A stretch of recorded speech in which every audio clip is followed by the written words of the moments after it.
سيد المرسلين وعلى آله وصحبه أجمعين. رب اشرح لي صدري ويسر لي أمري واحلل عقدة من لساني يفقه قولي. سبحانك لا علم لنا إلا ما علمتنا إنك أنت العليم الحكيم. ولا حول ولا قوة إلا بالله العلي العظيم. Kitab Fathul Mu'in muka surat 84. Muka surat 84, petok yang keempat daripada atas. Petok yang keempat daripada atas. Qala al-muallifu rahimahullahu ta'ala wa nafa'ana bi'ulumihi amin.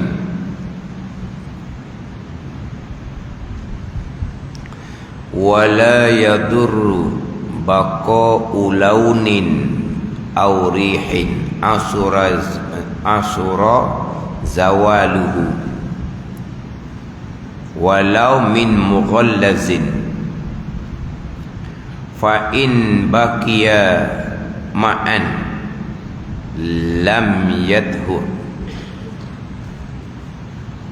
Warna bekas najis atau bau yang sulit dihilangkan sekalipun najis mughallazah tidaklah mengapa. Dia jemuh gitu. Wala yadurru, dan tidak mudarat.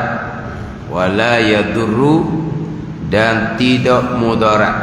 Ai fil hukmi bituhril mahalli. Wala yadurru, tidak bermudarat, yakni pada hukum dengan suci tempat najis. Baqa'u launin aw rihin, oleh kekal warna najis atau bau najis. Ausra zawaluhu, yang payah oleh hilang warna dan bau najis. Walau min mughallazin, walaupun kekal warna najis, kekal bau najis daripada najis mughallazah sekalipun. Maknanya selepas daripada basuh najis tidak hilang sifat najis. Tidak hilang sifat najis, umpama warna najis ataupun bau najis, maka tempat yang disucikan tadi itu hukumnya adalah suci, walaupun masih lagi tinggal dia punya sifat najis. Jadi terdahulu pembicaraan berkaitan dengan kaifiyah, cara menyucikan najis. Yang mana najis ada dua bahagian, najis aini dan satu lagi yang di bawah dipanggil najis hukmi. Najis aini ni najis yang ada dia punya ain najis, ada dia punya jirim najis. Najis yang ada dia punya warna, najis yang ada dia punya jirim. Najis yang ada dia punya ain, najis yang ada jirim dia, maka dipanggil najis ainiyah, najis aini. Najis hukmi ni najis yang sudah tidak ada dia punya ain, jirim najis, dan juga tidak ada sifat najis, itu dipanggil najis hukmiyah. Sekarang ni bicara bab najis ainiyah. Najis mutanajjisun bi'ainiyatin, mutanajjisun bi'ainiyatin. Yang di bawah tu mutanajjisun bihukmiyatin. Dia kalau nak sama. Dalam i'anah ni mutanajjisun bi'ainiyatin, kemudian di bawah tu mutanajjisun bihukmiyatin. Najis aini, najis hukmi.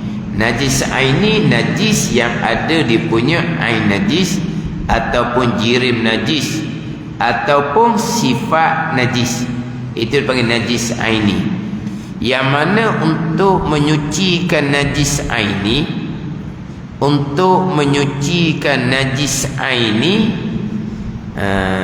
dengan membasuh yang menghilangkan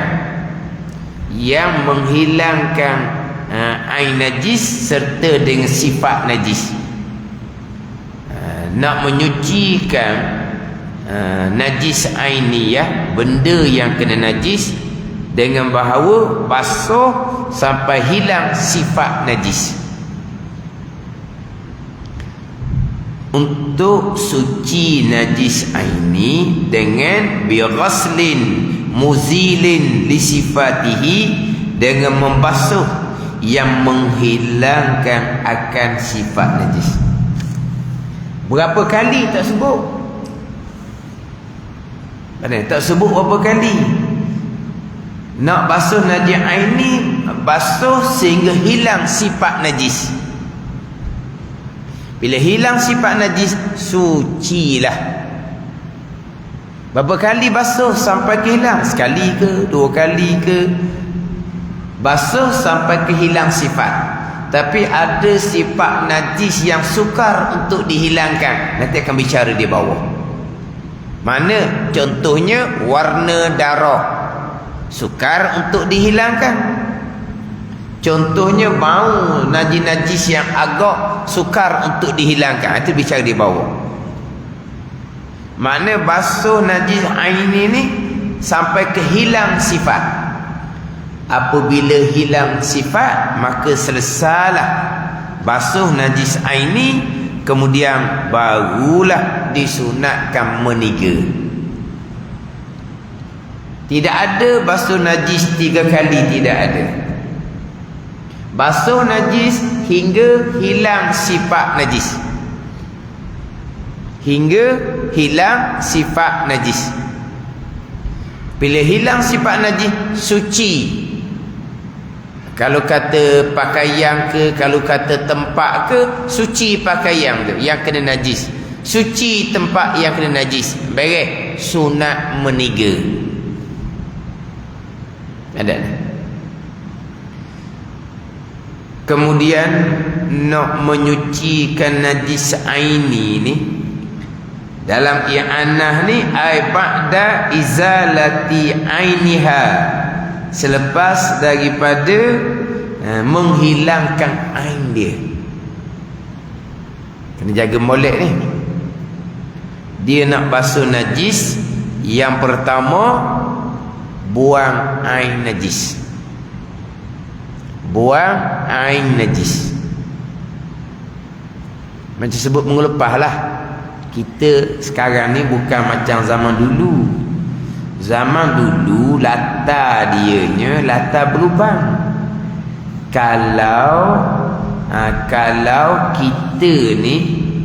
Kalau kita malah nak buang ain najis,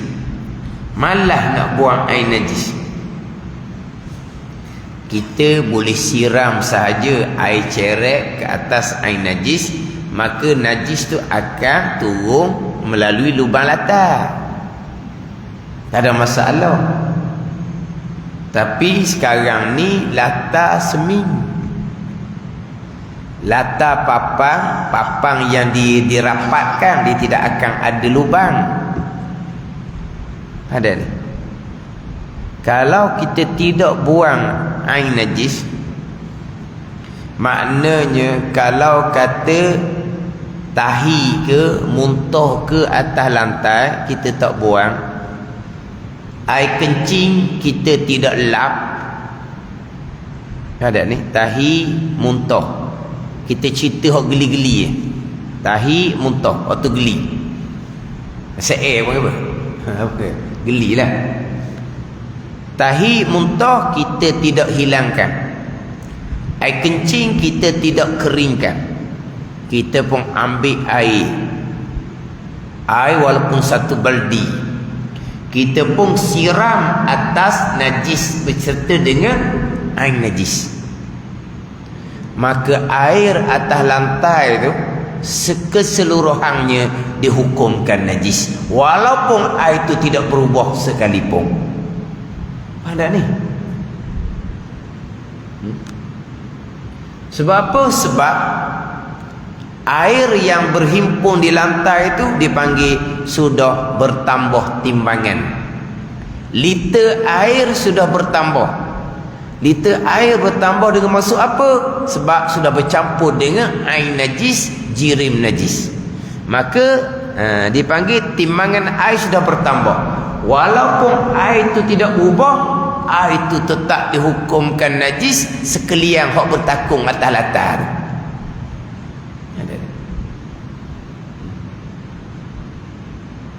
Sebab sekarang ni air sedikit. Kalau air banyak 2 kolor, tak ada orang basuh najis dengan air 2 kolor. Siapa boleh pikul kolor? Ambil kolor dia pun, angkat kolor, air 1 kolor, siram atas air najis. Tak ada. Dia kalau air 1 kolor jatuh walaupun air najis, walaupun dipanggil timbangan air kolor tu sudah bertambah dengan air najis, dia tetap tidak akan dihukumkan najis selagi tidak berubah. Itu beza dia. Dia kena faham sini dulu. Apa makna bertambah air? Apa makna bertambah timbangan? Bertambah timbangan apabila air bercampur dengan air, dengan jirim najis. Air jirim tahi stoko, air jirim muntah, air jirim air kencing. Apabila air tu disiram ke atasnya, maka air bertakung atas lantai itu dipanggil bertambah timbangan. Bertambah timbangan dengan air jirim najis. Maka air tu kata sampai 2 kolor, bertambah timbangan, walaupun air itu tidak berubah sekalipun, air itu dihukumkan najis. Kalau air 2 kolor, ada binatang berok ke dalam tu, contohlah ni, binatang berok ke dalam tu contoh, mesti bertambah timbangan. Kita tak akan timbang air tu, nak timbang bila air. Tapi apabila air 2 kolor tu ada binatang berok ke dalam tu, pastilah timbangan air sudah bertambah dengan air, dengan jirim tadi tu. Bukan kemudian kita timbang, bukan. Fahamlah bertambah timbangan.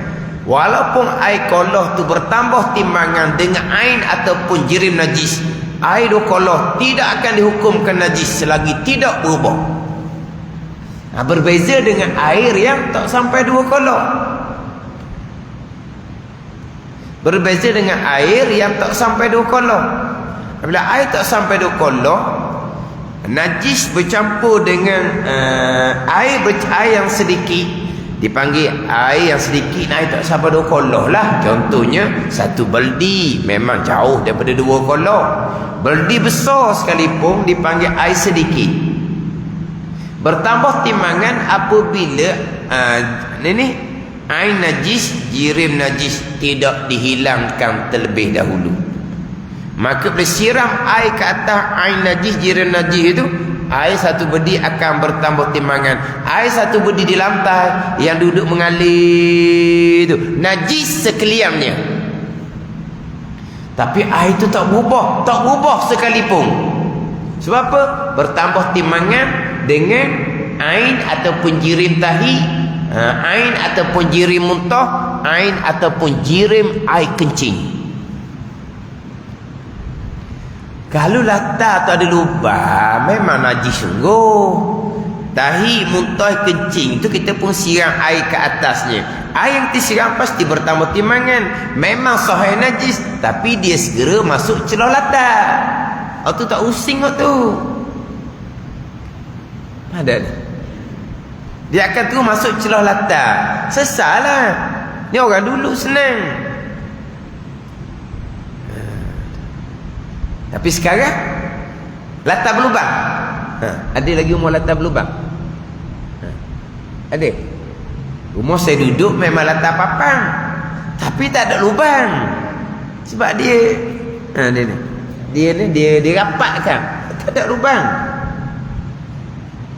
Tambahan pula kalau latar papan kita pasang 3 getah. Nak ada lubang mana? Jadi kok mana pun yang pertama hilangkan dia punya ain najis, jirim najis. Ada ni. Boleh kita datangkan air sedikit-sedikit.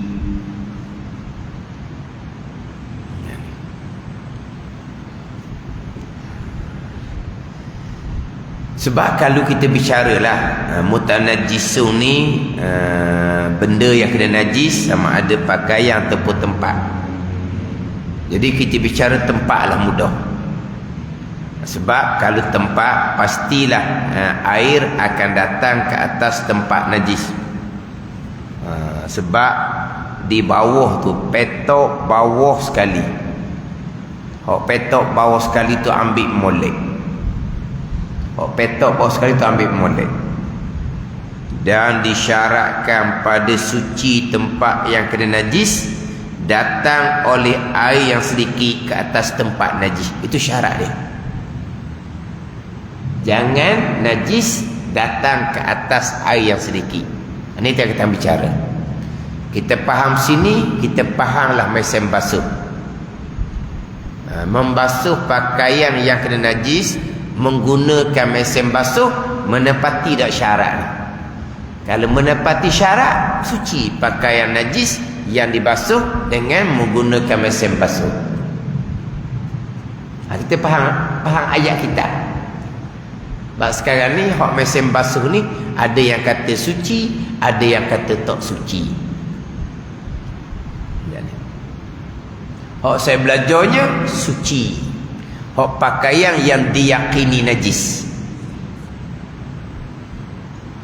Adapun pakaian yang tidak diyakini najis, alah pakaian budak-budak. Budak-budak ni kalau dia kencing tak selesai lagi, dia tarik dah seluar dianya. Ghaliknya begitu. Ghalik. Budak-budak kan? Dia nak cepat. Dia kencing tak selesai. Budak nak ada istibrak. Istibrak apa? Kencing pun dah habis lagi, dia tarik dah seluar dianya. Nak istibrak macam mana? Ghaliknya begitu budak ni, ghalik kebanyakan. Tapi nampak tak di seluar dia tu bangwai kencing ke? Nampak tak? Tak ada bangwai kencing. Tapi budak tak boleh harap. Apabila tak ada tanda di situ ada najis, walaupun ghaliknya budak ni kencing, memang seluar dia kena kencing ghalik, tak pakai hukum ghalik. Pekoh tak pakai. Selagi tak nyata ada air kencing di seluar budak-budak yang ghaliknya pasti ada air kencing, tetap tidak dihukumkan najis. Ghalik dia kebanyakan dia tak pakai. Hukum pekoh tak pakai ghalik selagi tak nyata. Jadi hak kebanyakan kita basuh pakaian dalam mesin basuh tak ada najis, hanya kotor jua. Hak kotor kita tak bicara. Sebab apa? Suci tak basuh dalam mesin basuh, dia tak najis pun. Suci kat mana? Memang tak najis daripada awal. Hanya kotor jua. Kotor hukum suci. Kotor sah sembahyang. Kalau kita basuh mesin basuh ngapain kotor? Jadi suci ke dah? Soalan tu doktor. Sebab ketika kotor tu pun suci dah, cuma tak bersih. Faham tak ni? Satunya suci daripada najis, satunya bersih daripada kotoran. Kita nak semayang suci daripada najis, syarat sah semayang. Bersih daripada kotoran, sunat, sebab kita nak menghadap Allah. Ada ni. Tiap-tiap yang suci pasti bersih.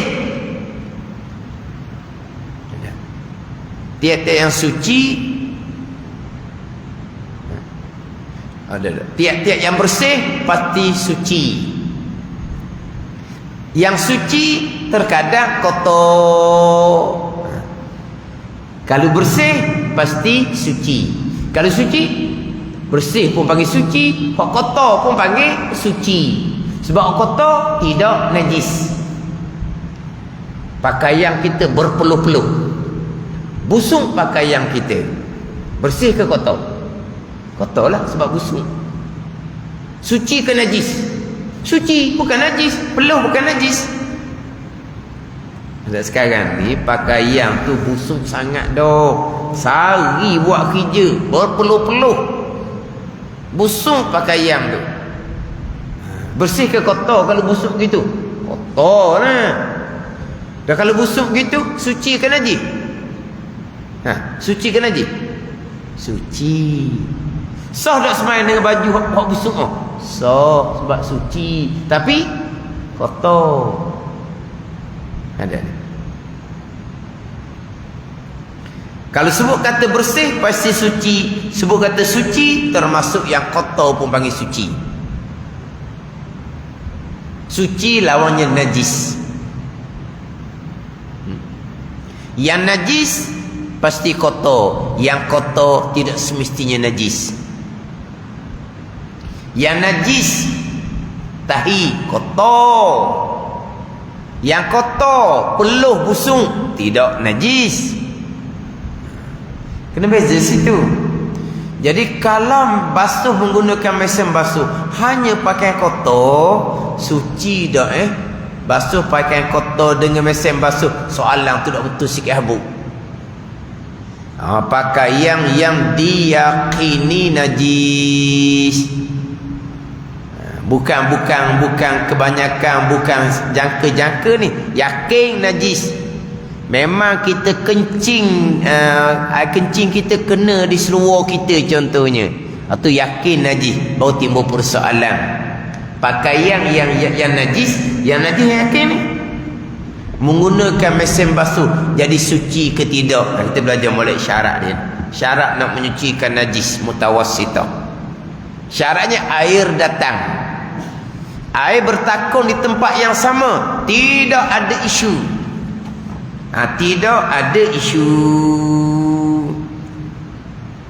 Nanti di muka surat 85 tu dia akan bicara macam mana nak menyucikan najis dalam mulut.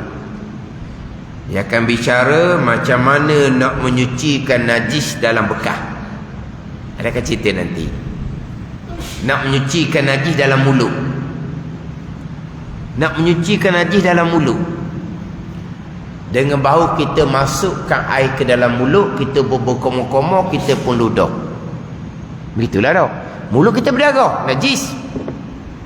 Kita pun berkomo-komo, kemudian kita ludah. Masa mulut kita najis, kita masukkan air sampai 2 kolok. Tanya tu pelik dah. Kalau mulut gergasi dah, air sampai 2 kolok. Tak ada gergasinya. Jadi mulut tak sampai 2 kolok. Air tu berada tempat yang sama ke tak? Berpusing di tempat yang sama. Sama dengan air mesin basuh, tak sampai 2 kolok, berpusing tempat sama. Okey, dia tak ada masalah.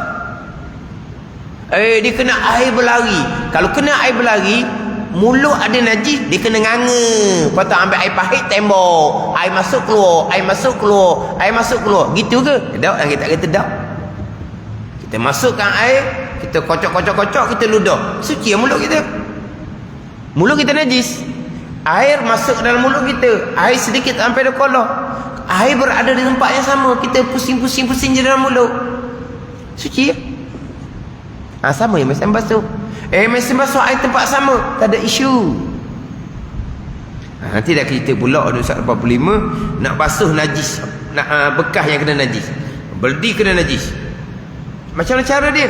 Masuk air ke dalam, lepas tu kocok, lepas tu cuak. Hilanglah sifat najis dalam bekas tu, suci bekas tu. Masa kita masukkan air dalam bekas najis tu, siapa ada 2 kolok? Tak siapa. Air berada tempat sama ke air mana akan beralih? Air tempat yang sama, sebab beldi bekas tu bukan ada bocor pun. Kalau nak suruh air berlari, dia kena berdi tu, kena tungging ke atas tembok dengan wayar pahit, turun ke bawah. Tak syarat je tu. Kitab Fadhul ini jelas.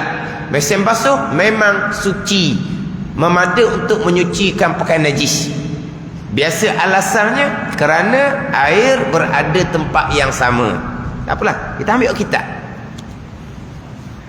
Tapi ada yang kata suci, ada kata tidak. Kita ambil kitab.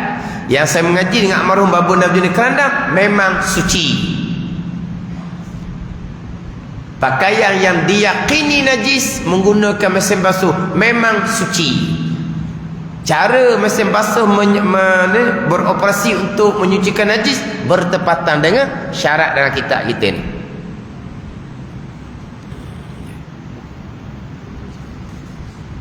Tapi waktu bicara bab pakaian, dia akan timbul syaratnya air kena datang, bukan pakaian yang kena najis yang datang ke atas air. Kita pergi hok latar. Najis atas latar. Kita nak bicara najis atas latar tu contoh. Sebab dia bicara di bawah tu syarat air datang ke atas tempat najis. Kalau latar, memang air yang datang ke atas tempat najis kan. Ke latar papang tu kita kerak, kita masuk ke dalam air. Hak timbulnya air datang ataupun najis datang kalau pakaian yang kena najis. Apa yang kena najis? Kita boleh letak pakaian dan berdi yang kosong, kita datangkan air kemudian, dan kita boleh penuhkan air dalam berdi, penuhkan air dalam besen, kemudian kita pun datangkan pakaian yang diyakini kena najis ke dalam besen. Dua cara. Mana yang bertepatan dengan syarat? Yang bertepatan dengan syarat, air datang ke atas pakaian yang kena najis. Tapi kalau kita pergi pada basuh najis di latar, soft, air yang datang menepati syarat. Sebab air datang. Ada ni. Walaupun air datang sekalipun, kalaulah air jirim najis di latar tidak dihilangkan, kita datangkan air betul dah kaedah, tapi najis tak buang, akhirnya air yang bertakun di lantai bertambah timbangan, maka air itu dihukumkan najis sekaliannya ada satu berdi di latar. Waktu yang pertama, hilangkan air ataupun jirim najis terlebih dahulu. Itu cara dia. Kemudian didatangkan air untuk menghilangkan air najis. Apabila didatangkan air, satu lagi ni, ada orang salah faham, dia kata air tu kena sentiasa bergerak, maka dia pun menggunakan cerek air, dia sentiasa siram, dia menggunakan wayar getah, sentiasa air tu mengalir. Sebab dia kata air tak boleh duduk diam atas latar. Ini semua bermasalah belaka. Dia kata dia kena air mengalir, dia kena air bergerak. Tak ada air mengalir, air bergerak ni. Tak ada ni. Dia panggil mengalir ni apabila ada jirim air. Itu dipanggil air yang mengalir. Bila ada jirim air, ada titik-titik air. Kalau tidak ada jirim air, tidak ada titik air, maka tidak ada mengalir air. Tanda ni. Bukan usaha itu mengalir bergerak. Dia risiko sangat kalau faham seumpama tu. Sekarang kalau latar tu mozaik, kita buang air najis, mungkinlah habis, tinggal sipak, senang. Tinggal sipak senang. Sebab air tidak akan bertambah timbangan, sebab hanya sebab jirim sudah habis licin, tinggal sipak je. Tapi kadang-kadang ada najis yang dia payah nak hilang, payah nak habis dia punya jirim dia, payah nak habis. Tambahan pula kalau sudah kering. Kalau air najis sudah kering, jirim najis sudah kering, kita nak hilangkan semua, payah. Maka di situ ada lagi air najis, jirim najis yang menyebabkan bertambah timbangan air nanti. Kalau latar tu latar mozaik licin, najis pula najis baru, kita boleh menghilangkan betul-betul air najis. Hilang habis air najis. Yang hanya tinggal sifat atau mudah bicara. Sebab air tidak akan lagi bertambah timbangan, sebab air najis sudah tidak ada. Yang boleh menajiskan air apabila baki sifat dia merobohkan sifat air, barulah air menjadi najis.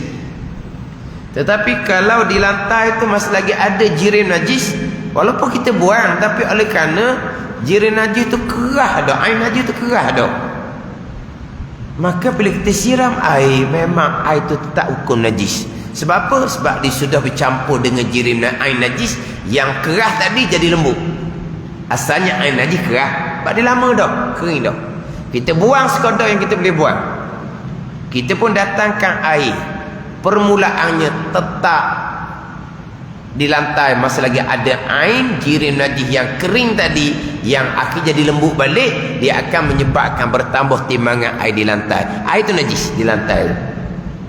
Jadi kalau lah hak mula-mula tu kita pakai siram, air tu najis tu akan jadi pergi jauh mana tu pergi? Pak ke depan pergi. Punah randah lah kerja gitu. Mana siram sikit, jadi air najis di lantai yang kering tadi itu sudah menjadi lembut. Kita pun gonyok. Apa? Gonyok ke apa lagi? Gosok. Apa ke? Gonyok gosok dah. Gonyok. Faham gonyok? Ha? Gonyok tu bahasa standard ke tau? Ada gonyok bahasa buku.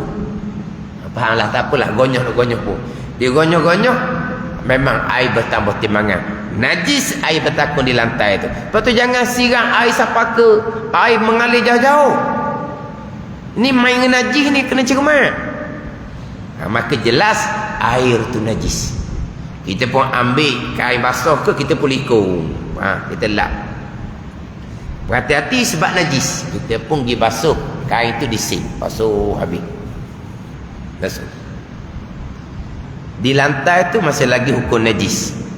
Tapi kemungkinan ada tinggal sifat saja. Sebab air sudah habis dah. Hak tadi tu air najis mula-mula tu kita buang dah, tapi tak habis sebab dia kering dah. Bila kita siram air, kita pun gonyong, habis dah. Air najis di lantai yang kering tadi tu, maka kita pun air tu memang najis. Air di lantai tu memang najis. Berubah tak berubah pun air di lantai memang najis, sebab bertambah timbangan dengan air najis yang keras tadi tu menjadi lembut, bertambah timbangan. Kita pun likum molek dengan kain basah tu. Lepas tu kita basuh kain molek. Kita pun datang air kali yang kedua di tempat najis yang air ni sudah licin, tidak ada. Yang ada hanyalah sifat. Kita pun gonyong, berubah lagi sifat air, bukan lagi dengan air najis, sudah dengan sifat najis. Maka air itu dihukumkan najis sebab berubah. Tapi air yang berada atas lantai ni air yang sedikit, air yang berada tempat sama, tak ada masalah. Tak ada ni. Jangan gerakkan air sampai ke mengalir jauh, payah nanti. Lepas air kena bergerak. Dah, tak ada syarat. Air tempat sama, tak ada syarat, tak ada masalah. Contoh tadilah, contoh kita nak basuh najis dalam mulut, air yang sama, berkocok tempat yang sama, tak ada masalah.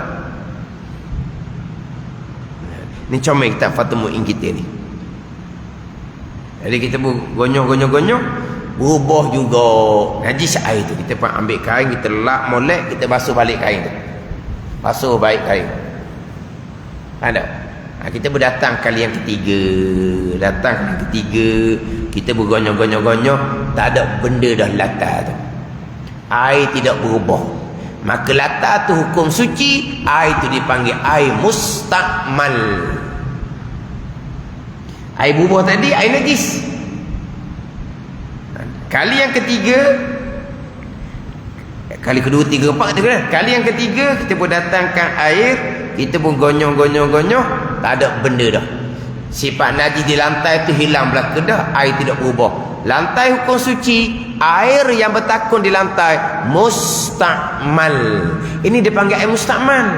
Air mustakmal, air yang digunakan untuk mengangkat hadas. Air digunakan untuk berwuduk dan mandi wajib. Dan air digunakan untuk menyucikan najis. Ini mustakmal ni. Air digunakan untuk menyucikan najis, air berubah dengan sifat najis air itu, bukan mustakmal. Air digunakan untuk menyucikan najis, last kali tempat tu hilang dah sifat, tak ada sifat dah, air pun tidak berubah, tempat tu hukum suci, air tu dinamakan air mustakmal, air yang suci yang tidak menyucikan. Mana air di lantai tu kalau tidak lap, tak ada apa-apa, sebab air mustakmal, air yang suci pada dirinya, yang tidak boleh menyucikan yang lain. Tapi kalau tak lap air mustakmal di lantai tu, rebohlah orang. Sebab apa? Latar basah. Itu je lah. Air mustakmal, air yang digunakan untuk mengangkat hadas dan menyucikan najis. Ini mustakmal. Baik, sesar basuh najis 3 kali buat dah, kita nak kira 3 kali. Dia kira selesai basuh najis yang wajib, lepas tu barulah sunat, lalukan air kali kedua, lalukan air kali ketiga, sunat meniga. Tadi buat 3 kali dah, tak bilang 3. Hilang sifat najis, suci lantai, baru bilang sekali. Lepas tu barulah sunat meniga. Gimana? Cukup mudah, tak perlu pakai air banyak. Tak payah pakai air 1 beldi, 1 cetong pun dah habis.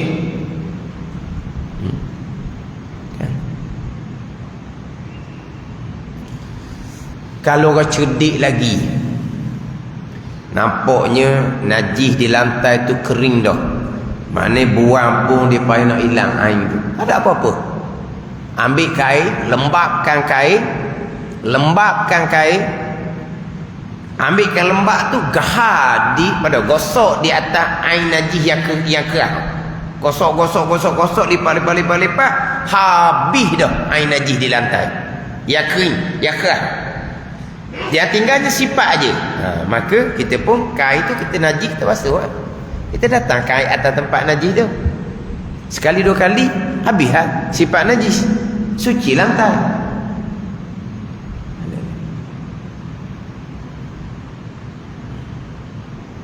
Gimana? Faham tak tu? Cara ini cerita secara teori, bukan secara praktikal lah. Secara teori. Nak praktikal payah. Ini secara teori. Yang pertama, buang air najis di lantai. Masih lagi ada air najis, sebab najis tu jadi keras, kering. Kita datangkan air kali pertama, air itu masih lagi najis, sebab bertambah timbangan dan pasti akan merobohkan sifat air. Tapi yang menajiskan air itu kerana bertambah timbangan, kerana di lantai itu masih lagi ada air najis, jirim najis. Sesal lap di situ, tempat tu dihukumkan najis, tapi hanya ada sifat sahaja. Air najis sudah tidak ada. Kita berdatang air kali kedua, kita pun gonyong, hilang sifat najis di lantai, air tidak berubah, lantai hukum suci, air di lantai itu hukum mustakmal. 2 kali buat, 3 kali buat, mungkin sudah jadi suci lantai. Gitu je.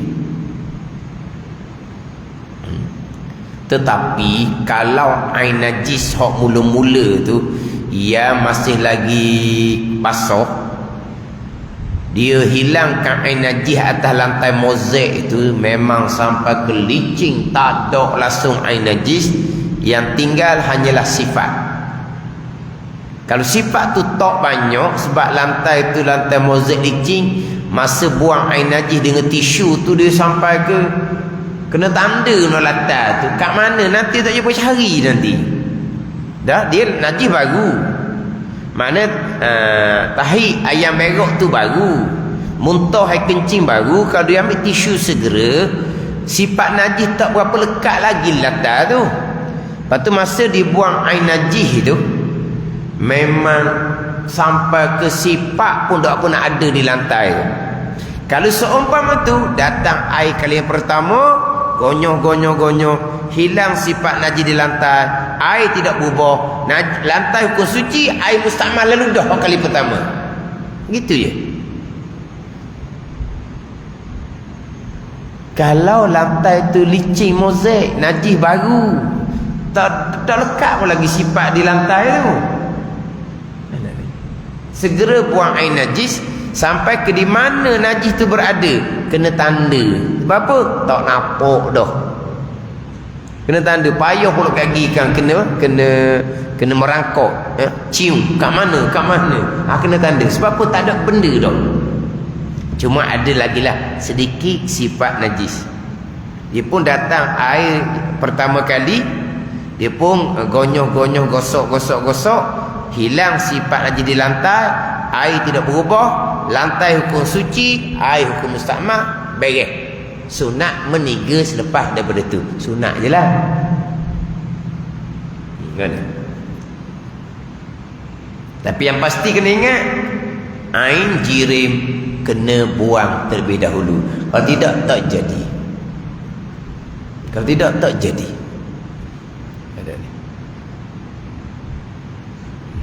Kita nak basuh najis ke mana pun, air najis kena buang. Kita nak basuh latar rumah kita. Latar rumah kita tu abuk-abuk bukan najis, tapi banyak tai cicak yang kering. Ada ni? Banyak tai cicak yang kering. Yang pertama, sapu tai cicak kering tu dahulu. Ataupun vacuum tai cicak yang kering tu lebih dahulu. Jangan kita takung air atas lantai dengan jirim tai cicak, air tai cicak, menyebabkan air atas lantai tu bertambah timbangan. Satu rumah hukum najis. Melainkan air atas lantai yang kita takung tu sampai 2 kolor, tak apalah. Sampai 2 kolor? Tak sampai 2 kolor. Jadi nak basuh latar, hok campur dengan tai cicak kering banyak-banyak tu, yang pertama sapu tai cicak dulu, vacuum tai cicak dulu, barulah datangkan air. Ada ni. Hok berat laginya, dia ambil mop, dia mop lantai, bersekali dengan air tai cicak yang najis tu di tepi dinding, dia akan bawa najis sampai ke tengah rumah. Oh, hok ni tak nak memayik belaka. Tak memayik ke tak mukallaf kau panggil? Tak memayik ni. Hok tai cicak kering tu di tepi dinding, dia ambil dengan mop, dia pun pakai mop sekali dengan tai cicak sampai ke tengah rumah. Oh, tu tak ada benda lah. Tu dah reti sangat tu. Jahil sangat lah kalau gitu.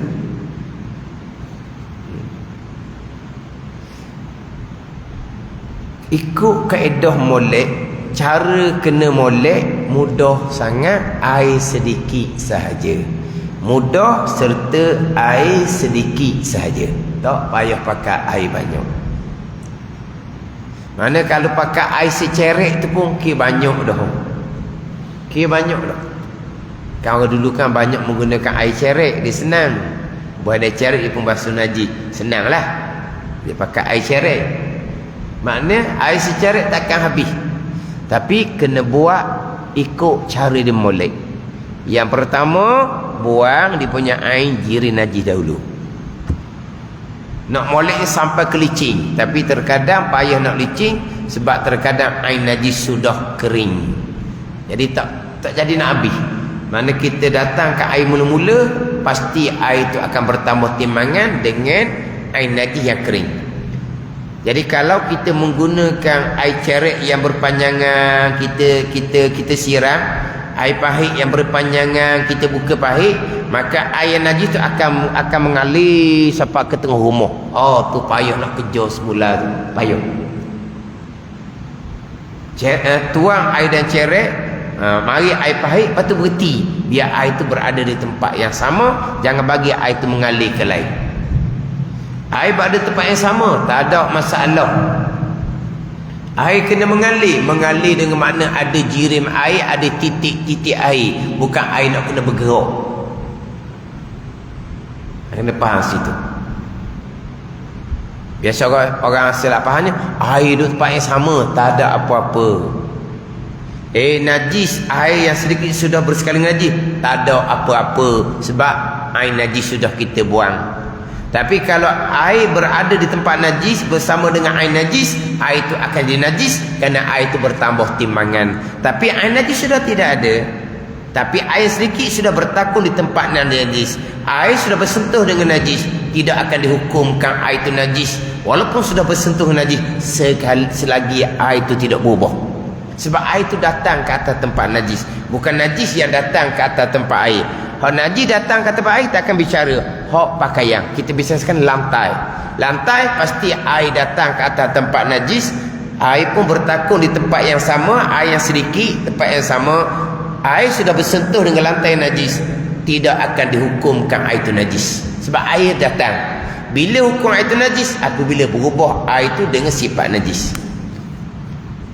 Ada orang salah faham, bila air bersentuh najis maka air jadi najis lalu. Contohnya dalam mesin basuh ada seluar dalam yang kena najis. Apabila air datang, air sudah bersentuh dengan seluar dalam yang ada air kencing, maka air kencing itu sudah menajiskan air satu mesin basuh. Tak betul sangat-sangat. Ini menyusahkan orang, dan memang tak betul sangat-sangat. Semata-mata air bersentuh dengan najis, hukum najis tak kena. Syarat air datang ke atas tempat najis, bukan najis datang ke atas air yang sedikit.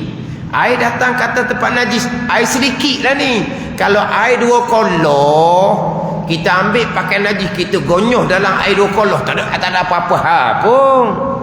Takkan jadi najis air kolor tu. Sekarang kita cerita air yang sedikit. Syaratnya air datang ke atas tempat najis. Air dalam mesin basuh datang ke atas pakaian yang kena najis, air tak akan dihukumkan najis selagi air tidak berubah. Itu hak masalah pakaian. Kita bicara sekarang masalah najis yang ada di lantai. Pasti air datang ke atas tempat najis bertepatan dengan cara menjadikan najis. Tapi yang pertama, hilangkan air najis terlebih dahulu. Jadi kira kita minggu ni sambung huraian hak berkaitan dengan hak kita baca minggu lepas. Jadi hak berkaitan dengan basuh najis, masa lagi tak hilang warna najis, tak hilang bau najis, kita akan bicara semula. Yang kita bicara tadi sampai ke hilang sifat, hak mudah hilang. Ada yang sifat payah nak hilang, warna darah, baju pula warna putih, payah nak hilang. Ada najis yang bau dia terlampau kuat, yang mana terkadang kita menggunakan sabun sekalipun masa lagi lekat dia punya bau. Macam mana pula? Dia akan bicaralah. Yang mana apabila tinggal warna najis ataupun bau najis yang sukar untuk dihilangkan, maka tempat tu sudah dihukumkan suci walaupun masih lagi kekal sifat najis, umpama bau dan juga umpama warna dan juga umpama bau. Wallahu a'lam. Bismillahirrahmanirrahim. Alhamdulillahi rabbil alamin. Wassalatu wassalamu ala sayyidil mursalin wa ala alihi wa sahbihi ajma'in. Allahumma iftah alaina futuhal arifin. Allahumma allimna ilma akdamin wa fahimna famas sabiqin warzuqna ruqat talibin. Allahumma zidna ilma wa alhiqna bis salihin. Wa sallallahu ala sayyidina Muhammad wa ala alihi wa sahbihi wa sallam. Walhamdulillahi rabbil alamin.